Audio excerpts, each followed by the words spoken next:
Hello everybody. मैं doctor Saroj Gupta राजकीय मीरा कन्या महाविद्यालय उदयपुर में एसोसिएट प्रोफेसर के पद पर कार्यरत हूँ। आज मैं आपको इतिहास प्रथम वर्ष कला के द्वितीय प्रश्न पत्र के टॉपिक खलजी राजवंश के बारे में बतलाऊँगी। खलजी राजवंश का समय है 1290 से 1320 ईस्वी तक। खलजी वंश के शासक तुर्क थे अथवा गैर तुर्क थे। इस संबंध में विद्वानों में मतभेद है। वुलजले हैक के मत के अनुसार वे मूलतः तुर्क थे, लेकिन काफ़ी समय से अफ़गानिस्तान में रहने के कारण उन्होंने अफ़गानों के रीति रिवाज अपना लिए थे, इसलिए भारत के तुर्क उन्हें तुर्क मानने के लिए तैयार नहीं थे। यद्यपि बन्नी ने उन्हें गैर तुर्क बताया है, किंतु उसने यह नहीं बताया कि किस जाति के थे। अधिकांश आधुनिक इतिहासकार यह मानते हैं कि खलजी लोग तुर्क थे। आशीर्वाद लाल श्रीवास्तव के अनुसार जलालुद्दीन फिरोज खलजी के पूर्वज तुर्किस्तान से निकलकर अफ़गानिस्तान में बस गए थे तथा 200 साल से यहाँ रह रहे थे। उनके द्वारा अफ़गान रीति रिवाजों को ग्रहण करने के कारण भारत के तुर्की अमीरों ने भूलवश उन्हें गैर तुर्की मान लिया था। सबसे पहले हम आपको बतलाएंगे जलालुद्दीन फिरोज खिलजी। इसका समय है 1290 से 1296 ईस्वी तक। प्रारंभिक जीवन। जलालुद्दीन के पूर्वज तुर्कों के आरंभिक आक्रमणों के समय उनकी सेना में भर्ती हो गए थे। भारत में तुर्की साम्राज्य स्थापित होने के पश्चात उन्होंने तुर्की सुल्तानों की नौकरी कर ली थी। अपनी योग्यता के कारण जलालुद्दीन खलजी सर ए जानदार के उच्च पद पर नियुक्त किया गया। शीघ्र ही उसे समाना, जो कि सीमा पर स्थित था, के गवर्नर के पद पर नियुक्त किया गया। इस पद पर कार्य करते समय उसने अनेक मंगोल आक्रमणों का सफलतापूर्वक मुकाबला किया था। कैकुबाद ने उन्हें उस सेना का वजीर बनाया। उसके बढ़ते हुए प्रभाव को तुर्की अमीर, जो उसे गैर तुर्क मानते थे, सहन नहीं कर सके। दोनों दलों के पारस्परिक मतभेद में जलालुद्दीन को सफलता मिली। 1290 में कैकुबाद का कत्ल करके जलालुद्दीन फिरोज खलजी दिल्ली का सुल्तान बन गया। खलजी क्रांति का क्या महत्व है? आर.पी. त्रिपाठी ने खिलजी वंश के आविर्भाव को खिलजी क्रांति बताया है। उनके अनुसार इस राजवंश के सत्तारूढ़ होने से दिल्ली की राजनीति में अनेक नई विचारधाराओं, नए सिद्धांतों तथा नई नीतियों का प्रतिपादन हुआ। इन परिवर्तनों के महत्व को निम्नलिखित बिंदुओं से समझा जा सकता है। दिल्ली में सिंहासन के प्रति जो राजभक्ति की भावना विकसित हो रही थी, उसे भी गहरा आघात पहुंचा था।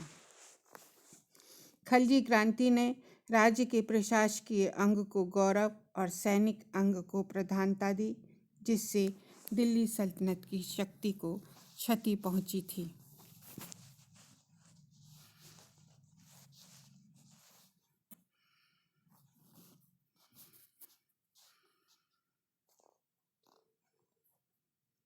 हेलो, हम अभी इसको आगे कंटिन्यू कर रहे हैं, प्लीज़ वेट।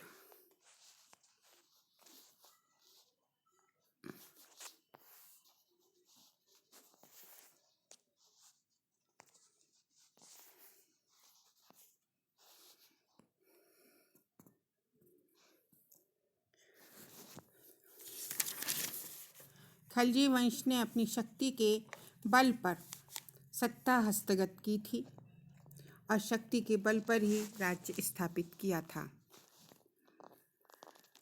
उनके शासन का आधार धर्म नहीं था। खलजी शासकों, विशेषकर अलाउद्दीन खलजी ने साम्राज्य का विस्तार किया। उसके समय में पहली बार दक्षिण विजय का कार्य आरंभ हुआ था। के.एस. लाल के अनुसार खलजी क्रांति ने यह सिद्ध कर दिया कि उच्च वर्ग के तुर्की मुसलमान ही सुल्तान बनने के अधिकारी नहीं हैं। वास्तव में खिलजी क्रांति भारतीय मुसलमानों की तुर्कों के विरुद्ध क्रांति थी। यह साधारण वर्ग की उच्च वर्ग पर विजय थी। खिलजियों का गैर तुर्की माना जाना जलालुद्दीन खिलजी की आरंभिक समस्याओं में से मुख्य समस्या है। तुर्की अमीर उन्हें अफगान मानते थे और उनका विरोध करने को तत्पर रहते थे। दिल्ली सल्तनत को सुदृढ़ करने में बलबन के कार्य से जनता प्रभावित हुई थी तथा वह उसके वंश को चिरस्थायी देखना चाहते थे।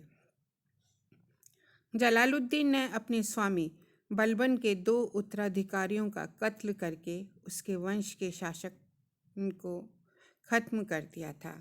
अतः जनता में उसके प्रति असंतोष की भावना थी। यद्यपि सिंहासन आरोहण के समय जलालुद्दीन 70 वर्ष का था, किंतु उसके संबंधी व समर्थक महत्वाकांक्षाओं से घिरे हुए थे, इसलिए जनता उन्हें संदेह की दृष्टि से देखती थी। अब जलालुद्दीन की गृह नीति क्या थी? प्रथम, सभी वंश के सदस्यों की उत्तरदायी पदों पर नियुक्ति की गई। उसने अनुभव किया कि केवल खलजियों की सहायता से ही वह शासन नहीं कर सकता है, अतः उसने अन्य मुसलमानों को भी उत्तरदायी पदों पर नियुक्त कर दिया था। नेक्स्ट, राज्य के कर्मचारियों की अपरिवर्तित व्यवस्था रही। सामान्य तौर पर उसने राज्य के कर्मचारियों को उनके पदों पर ही रहने दिया। बलबन के भतीजे मलिक छज्जू को कड़ा मानिकपुर के गवर्नर के पद पर बनाए रखा। मलिक फखरुद्दीन दिल्ली के कोतवाल तथा ख्वाजा खातिर वजीर के पदों पर आसीन रहे। थर्ड, उसने संबंधियों और समर्थकों को उच्च पद दिए। उसने अपने पुत्रों व भतीजों को उच्च पद दिए। अपने ज्येष्ठ पुत्र महमूद को राजधानी के समीप के क्षेत्र का शासक बनाया। दूसरे पुत्र अरकली खां को मुल्तान का गवर्नर नियुक्त किया। तीसरे पुत्र कद्र खां व चाचा मलिक हुसैन को उच्च उपाधियों से विभूषित किया। उसने 2 भतीजे अलाउद्दीन तथा अलमस बेग को क्रमशः अमीर तुजुक व आखूर बेग की उपाधियां प्रदान की, किंतु इसके साथ साथ अन्य अमीरों को उपाधियां व पद देकर जलालुद्दीन ने संतुलन बनाए रखा। बलबन के प्रति सम्मान का प्रदर्शन किया। आरंभ में जलालुद्दीन ने दिल्ली के निकट किला खोरी, जिसे केकूबाद ने बसाया था, उसमें निवास किया। जब उसे दिल्ली बुलाया गया तो उसने सबके सामने बलबन के प्रति सम्मान की भावना प्रकट की। उसके समय मलिक छज्जू का विद्रोह हुआ। यद्यपि मलिक छज्जू ने जलालुद्दीन की अधीनता स्वीकार की थी, किंतु वह विद्रोह करने के अवसर की ताक में था। सुल्तान की उदारता का लाभ उठाकर उसने विद्रोह कर दिया। मलिक छज्जू 2 विद्रोह की सूचना पाकर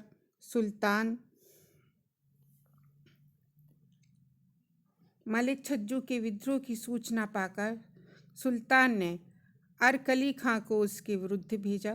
बंदी रूप में मलिक छज्जू को सुल्तान के समक्ष पेश किया गया।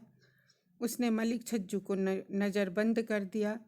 अरकली खां को मुल्तान तथा अलाउद्दीन खिलजी को कड़ा माणकपुर का गवर्नर नियुक्त किया गया।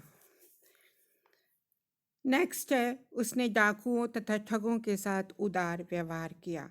जलालुद्दीन ने डाकुओं तथा ठगों के साथ में उदार व्यवहार किया था। जो भी डाकू या ठग उसके सामने पेश किया जाता था, उसे वह समझा बुझाकर छोड़ देता था। इस प्रकार के व्यवहार से डकैती व ठगी में शायद ही कुछ कमी आई हो।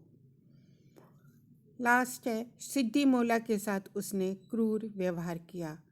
सिद्दी मौला एक फ़कीर के पास कुछ ऐसे अमीर जाने लगे जो जलालुद्दीन से असंतुष्ट थे। ऐसा बताया जाता है कि सिद्दी मौला उनके साथ मिलकर सुल्तान के विरुद्ध षड्यंत्र रचने लगा। सिद्दी मौला को कैद करने के बाद उसे सुल्तान के सामने पेश किया गया। सुल्तान ने क्रोध के वशीभूत होकर कहा कि क्या यहाँ कोई नहीं है जो इस दुष्ट को ठीक कर दे। इस पर एक व्यक्ति ने सिद्दी मौला को छुरा भोंक कर घायल कर दिया। बाद में अरकली खां ने उसे हाथी के नीचे कुचलवा दिया। उसके साथियों को विभिन्न प्रकार की सजाएं दी गईं। इस प्रकार सुल्तान के इस कार्य की निंदा की गई। विदेश नीति क्या थे?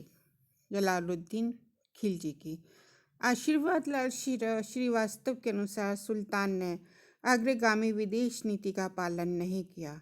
उसके समय में 4 अभियानों का संचालन किया गया, जिसमें से 2 का नेतृत्व उसने स्वयं किया तथा 2 का अलाउद्दीन ने किया। रणथंबोर का घेरा 1290 में किया गया। सुल्तान स्वयं एक सेना के साथ रणथंबोर गया। वहाँ के चौहान शासक ने उसका डट कर मुकाबला किया। अपने अभियान की सफलता की संभावना को देखकर भी सुल्तान यह कहकर दिल्ली लौट आया कि रणथंबोर जैसे 100 किलों के मुकाबले में वह एक मुस्लिम की जान को अधिक कीमती मानता है। इस अभियान में उसने जैन के क्षेत्र पर अधिकार किया तथा वहाँ अनेक मंदिरों और मूर्तियों को नष्ट कर दिया।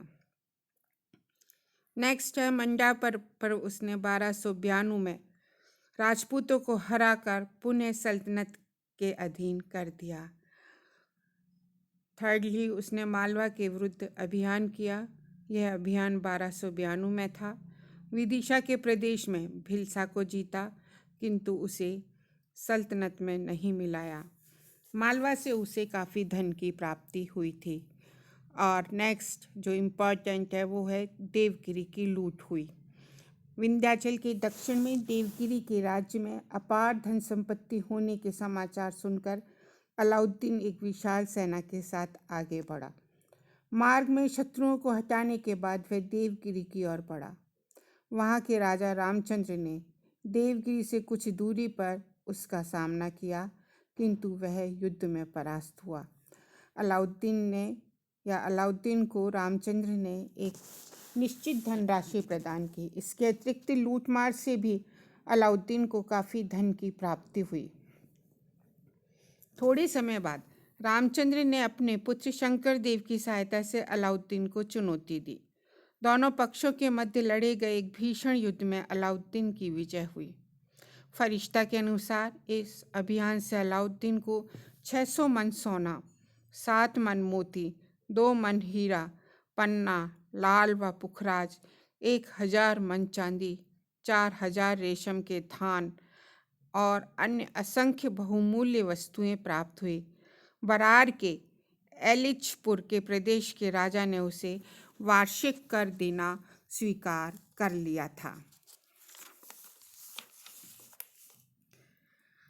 और लास्ट है मंगोलों का आक्रमण। 1290 में हलाकू के पौत्र के नेतृत्व में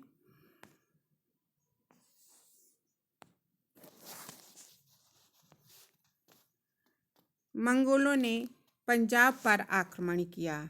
वे सुनाम तक आगे बढ़ गए थे। सुल्तान भी तेजी के साथ आगे बढ़ा और उसने एक युद्ध में मंगोलों को हरा दिया। शेष मंगोल सेना को शांतिपूर्वक लौटने का आदेश दिया गया। चंगेज खां के एक वंशज उलुग खां ने सुल्तान की नौकरी स्वीकार की तथा मुस्लिम धर्म अंगीकार कर लिया। वह और उसके साथी दिल्ली में बस गए तथा नव मुस्लिम कहलाने लगे।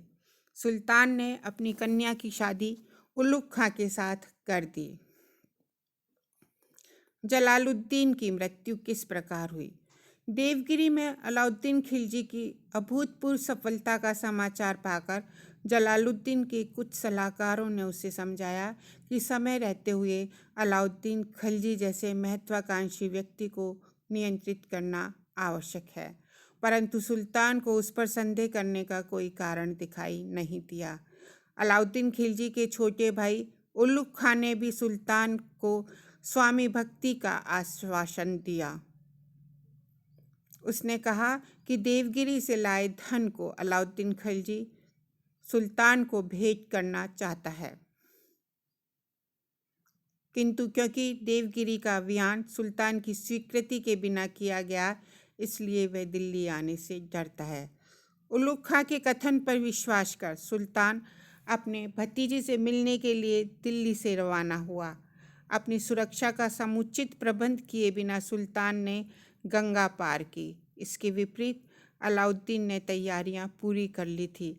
जिस समय सुल्तान अपने भतीजे का आलिंगन कर रहा था, उस समय उसकी हत्या अलाउद्दीन खिलजी के समर्थकों ने कर दी और अलाउद्दीन खिलजी ने स्वयं को सुल्तान घोषित कर दिया।